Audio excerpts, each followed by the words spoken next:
Italy, home to some of the most ancient and obscure crafts and artisans. The Italian artistic influence has penetrated the globe and captured the imagination of artists across every continent on Earth.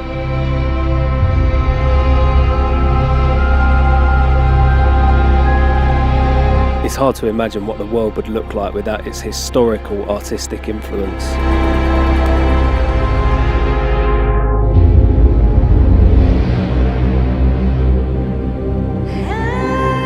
I'm James, a filmmaker from the UK, and together with Mazda and Mazda Discovers, I'm heading to Venice and the wider Veneto region to meet with an Italian globe maker who is determined to keep the ancient craft of Venetian globe making from falling into the forgotten ancient abyss.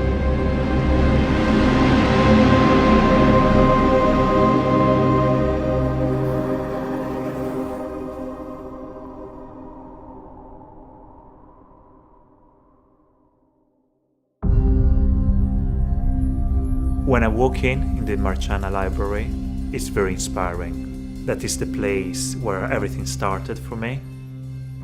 I remember looking at the globes as a child and I was thinking, how is it possible that someone makes something so unique and beautiful? After years, I got studying his story, I got this book, and all the answers are in that book.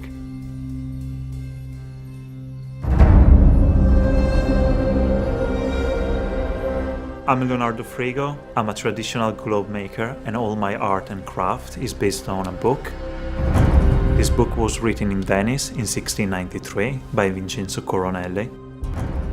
He was a globe maker for the Venetian Republic. This book was a collection of all his studies about the stars, the planets. Sometimes I'm saying that it's my Bible. And in the last part of this book, he wrote how he used to build the globes. Traditional globe making, if we think about the globes made in Venice in the 17th century, is a dead craft. So I hope to resurrect the Venetian craft of globe making. To build a globe, there are a lot of different crafts. From the paper to the pigments, printmaking, the copper plates, so there are a lot of crafts involved. When I got the book and I started studying how to build the globes, I realized that I need to find a lot of different materials. Coronelli mentioned that you need a specific resin from a tree in the Veneto region. And it was amazing to find that this tree is from my village. It's a large tree. So thanks to locals, we found some trees, drilled the tree, and after years is giving this resin. And this resin is very important for the glue and the varnishes that Coronelli was using. So for me, it was amazing to go back to get an ingredient to build my globes from Asiago. So what inspired me to build the globes is not only the beautiful object, but it's more to learn and to save the craft of globe making with all the research. When I got and I read this book, I feel like that he wrote it for the future and helped the new generation to learn how to keep this craft alive.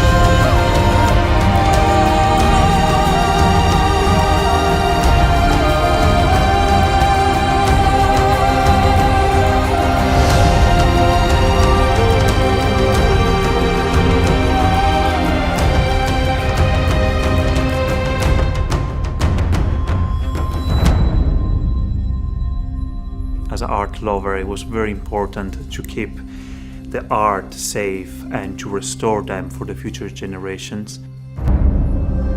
It's very important for us to share and keep alive the traditions. For example, I collaborate with Homo Faber, where we will do a lot of workshop in Venice. For me, it's very important to be here to share my tradition. I think that innovation is very important in crafts. The tradition in Mazda tube design, these beautiful cars. But when you see the car, you can feel that the shapes were shaped with traditional way, with using clay.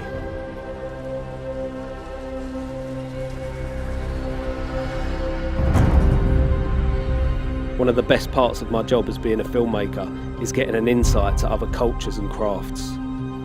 And spending time with Leo and understanding the rich history of globe making has made me realise just how important and precious our artistic heritage is.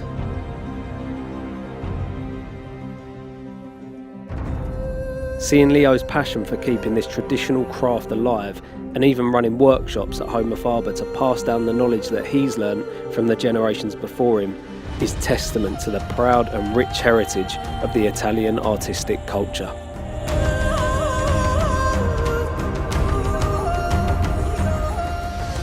As creatives and craftsmen, we've got a lot to be thankful for, and this journey has taught me a lesson that I'll carry with me for the rest of my life.